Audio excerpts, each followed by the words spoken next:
E hoje eu vou falar sobre o capacete da salvação. Vamos lá no Efésios, capítulo 6.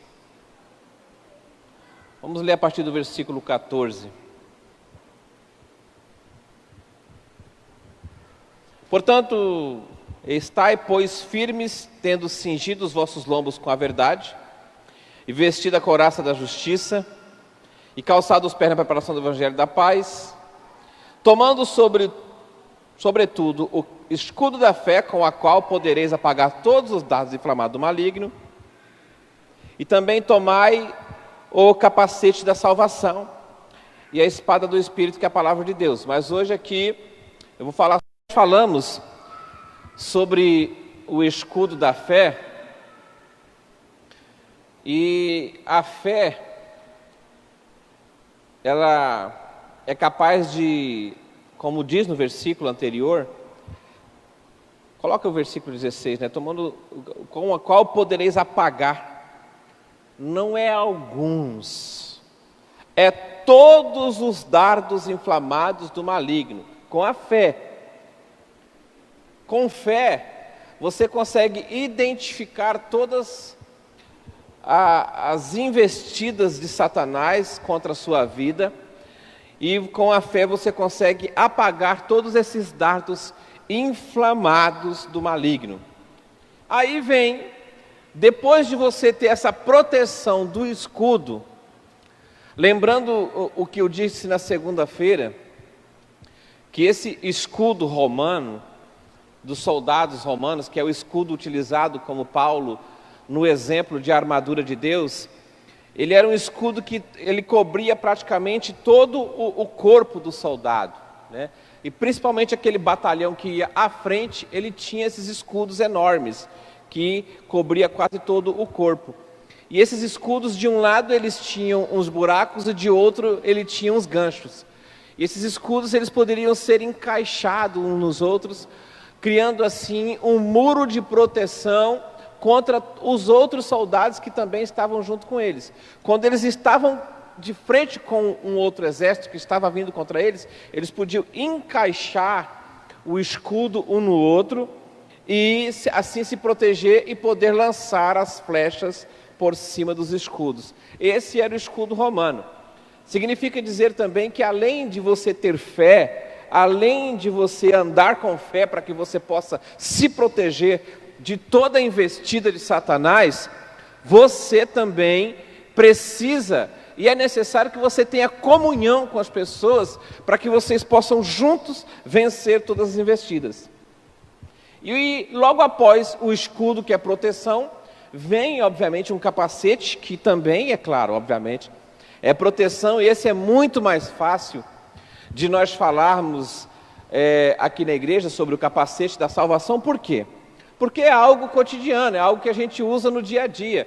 Capacete hoje, qualquer um que vai sair de moto tem que sair de capacete. Lembrando que o capacete não é para te livrar da multa do policial. Não, o capacete é para evitar que você tenha um traumatismo craniano. O capacete é para evitar que você frature o seu crânio. Então, o capacete protege a parte principal daquilo que nós somos. Que nós somos isso aqui. Isso aqui somos nós. Isso aqui é a nossa psique, o nosso cérebro. Isso aqui é a nossa alma. Sem isso aqui nós somos um vegetal em cima da cama. Então, o capacete, ele protege a parte mais vital, a parte principal daquilo que nós somos como pessoas. E aqui ele está falando de um capacete espiritual, que é o capacete da salvação. E é brilhante isso, porque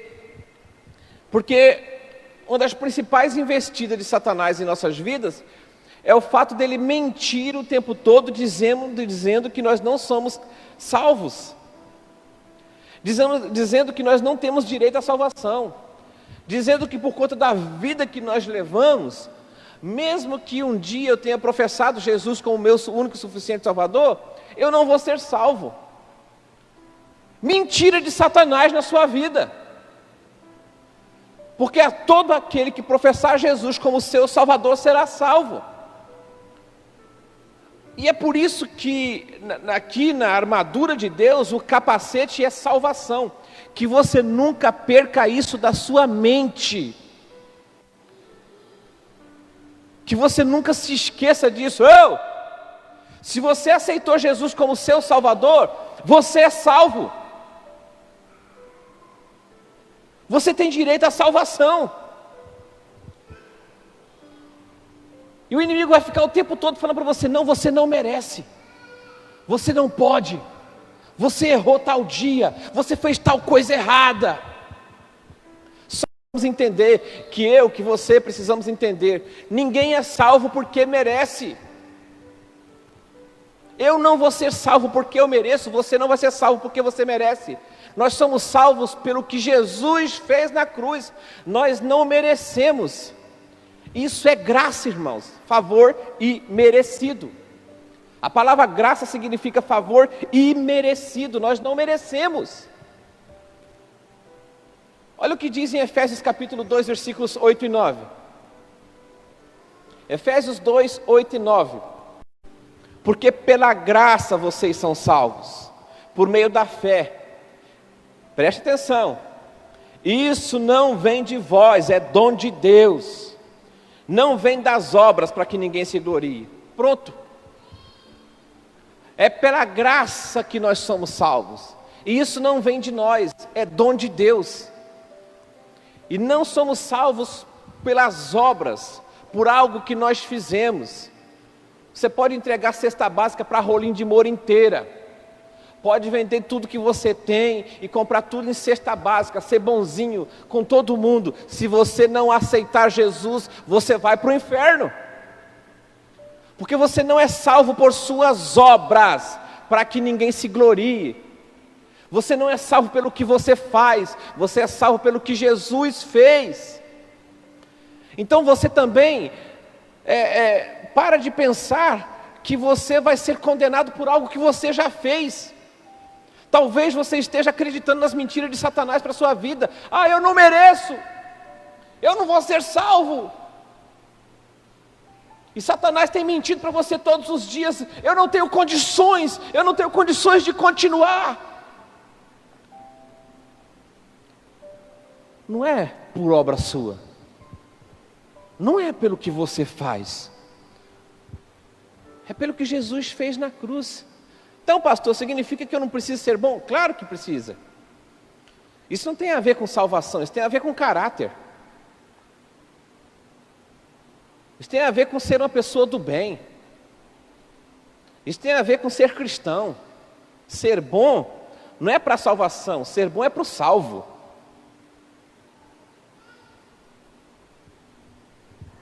Por isso que nós precisamos nos afastar do pecado. Por quê? Porque todo pecado que você comete, Satanás começa a mentir na sua mente. Ei, tchauzinho para o céu, você vai para o inferno. Você está condenado. E quando você começa a acreditar nessas mentiras, você fala assim: me perdoe a palavra, já estou ferrado mesmo, vou mergulhar na lama, já estou cheio de problema mesmo, vou errar mais. E com isso, só piora a situação.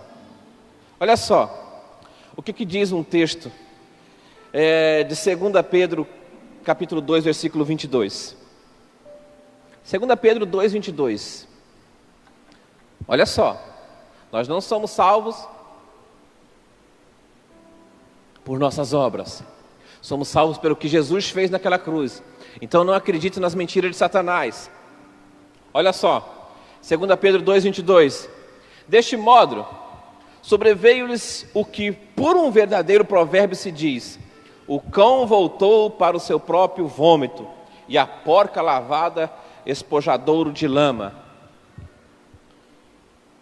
Aqueles que foram alcançados, aqueles que foram salvos, aqueles que foram libertos, se aproximam novamente do pecado. E está aqui o exemplo, está na Bíblia. É nojento? É.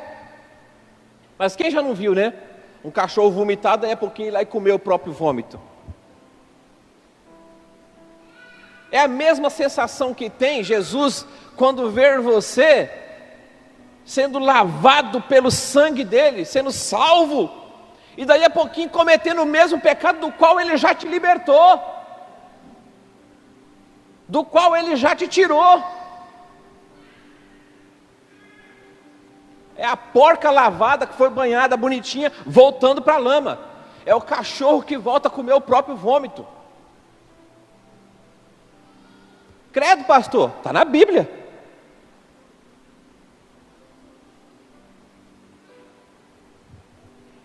Então, afaste-se do pecado, para que ele não consiga mentir para você que você não é salvo. 2, não ame o mundo. Tiago capítulo 4, versículo 4.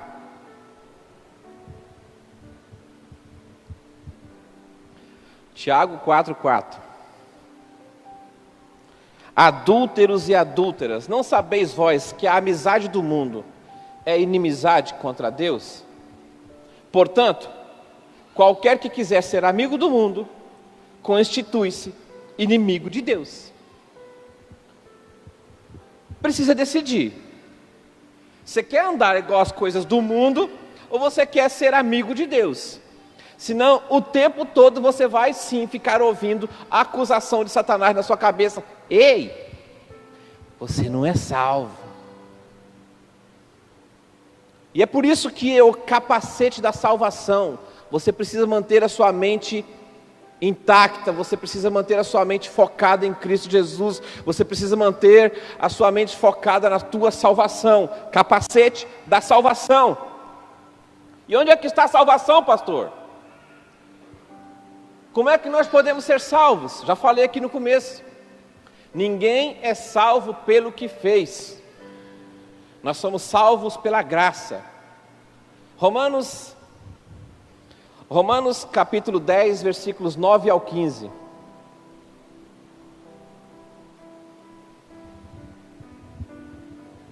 Romanos 10, do 9 ao 15. A saber, se com a tua boca confessares ao Senhor Jesus e em teu coração creres que Deus o ressuscitou dentre os mortos, serás salvo. Visto que com o coração se crê para a justiça e com a boca se faz confissão para a salvação. Porque a Escritura diz, todo aquele que nele crê não será confundido. Porquanto não há diferença entre judeu e grego, porque um mesmo é o Senhor de todos, rico para com todos os que o invocam. Porque todo aquele que invocar o nome do Senhor será salvo. Todo aquele que invocar o nome do Senhor será salvo. Como invocarão aquele a quem não crerem? E como crerão naquele quem não ouviram? E como ouvirão se não há quem pregue? E como pregarão se não forem enviados? Como está escrito, quão formosos os pés dos que anunciam o evangelho da paz, dos que trazem alegres novas boas coisas. Como as pessoas vão crer se não há quem pregue? Mas tudo bem, o meu foco aqui é na salvação. Olha o versículo 13. Porque todo aquele que invocar o nome do Senhor será salvo. Não é por suas obras, é por Cristo Jesus. No versículo 9 ele falou quase a mesma coisa. Coloca o versículo 9. Versículo 9. Se com tua boca confessar o Jesus, em teu coração creres que Deus o ressuscitou dentre os mortos, será salvo. João capítulo 14, versículo 6.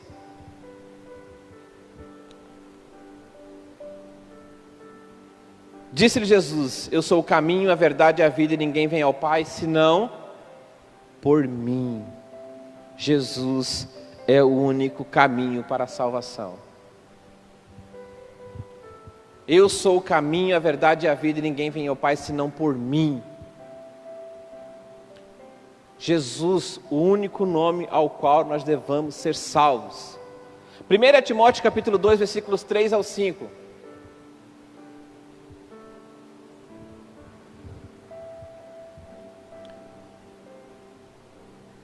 Porque isto é bom e agradável diante de Deus, nosso Senhor, nosso Salvador.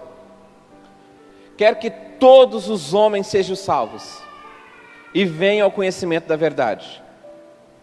Porque, presta atenção nisso, porque há um só Deus e um só mediador entre Deus e os homens, Jesus Cristo, o homem. Há um só Deus e há um só mediador entre Deus e os homens, Jesus Cristo, o que morreu na cruz. A sua bondade não vai fazer mediação entre você e Deus. Qualquer outra pessoa que viveu no planeta e morreu, não vai fazer mediação entre você e Deus. O único que morreu de forma imaculada, sem mancha, sem pecado, naquela cruz foi Jesus Cristo de Nazaré. Só Ele pode trazer salvação. E a Ele entregue a sua salvação. Somente nele nós podemos ser salvos. De maneira alguma se esqueça que a sua salvação está em Cristo Jesus. Então não deixe Satanás mentir para você.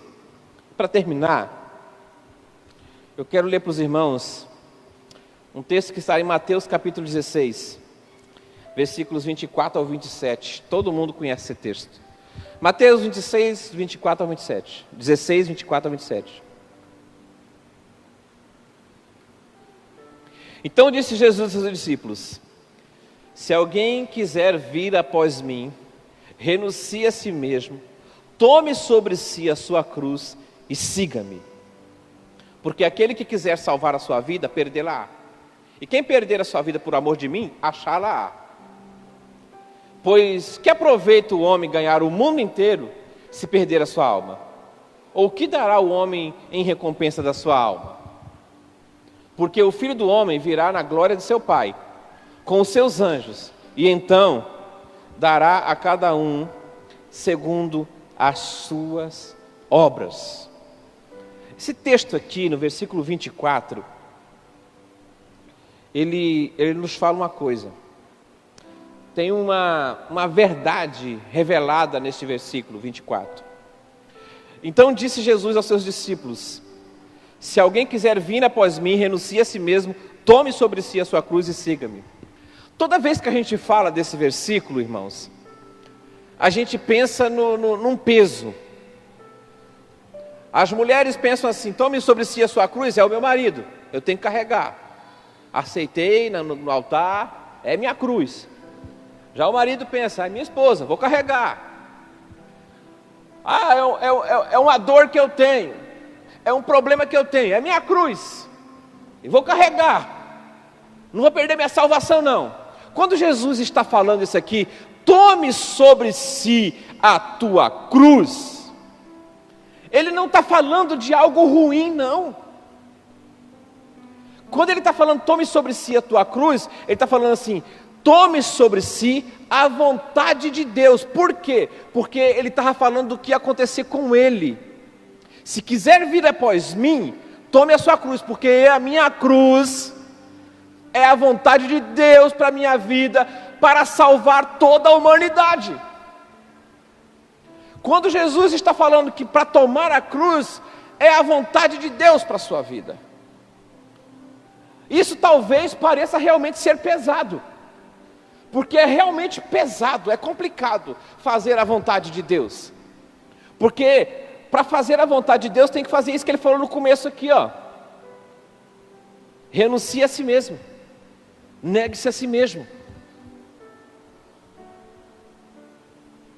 Para fazer a vontade de Deus, negue-se a si mesmo. Negue-se a si mesmo para fazer a vontade de Deus. Seguir todos os dias fazendo a vontade do Pai. Seguir todos os dias fazendo a vontade de Deus, negando o seu ser, a sua vontade de dar resposta, a sua vontade de brigar, a sua vontade de passar a mão, de dar a rasteira em alguém. Negue-se a si mesmo e tome a vontade de Deus para a sua vida. Eu vou avançar, eu não vou perder o foco. Eu não vou deixar você mentir para mim, Satanás. Eu sou salvo e vou continuar salvo na presença do Senhor. Para começar, Jesus não é homem para mentir, nem filho do homem para que mude de ideia. Deus não é homem para mentir. Se Ele te salvou, Ele não vai mudar de ideia diante da sua salvação. Não diga nunca que Deus está distante de ti. Não diga nunca que Deus se esqueceu de você. Às vezes perceba que talvez você está dando alguns passos para trás. Talvez perceba que você está dando alguns espaços para coisas que não são de Deus. Mas Deus está ali prestando atenção em ti, porque Ele não muda de ideia.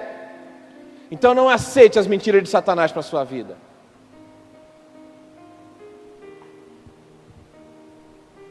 Amém? Então, como nós temos feito a semana toda, com muita tranquilidade, vamos tirar um tempo de oração. Segunda-feira nós falamos sobre falar a verdade, terça-feira sobre ser justo, ontem sobre ter fé e hoje sobre salvação. Talvez você esteja acreditando em algumas mentiras de Satanás para a sua vida. Talvez você esteja distante do caminho do Senhor. E eu nem estou pedindo para você vir aqui à frente, não, nem para levantar a mão, não. Eu quero que você tenha um tempo com Ele aí, onde você está. Nós estamos fazendo isso a semana toda. Tira um tempo com o papai. Fala com Ele. Ora por sua casa, por sua família. Nós estamos nessa campanha aqui a semana toda. Para aqueles que não estão acompanhando, a semana toda nós estamos em oração na igreja. Então daqui a pouquinho eu volto.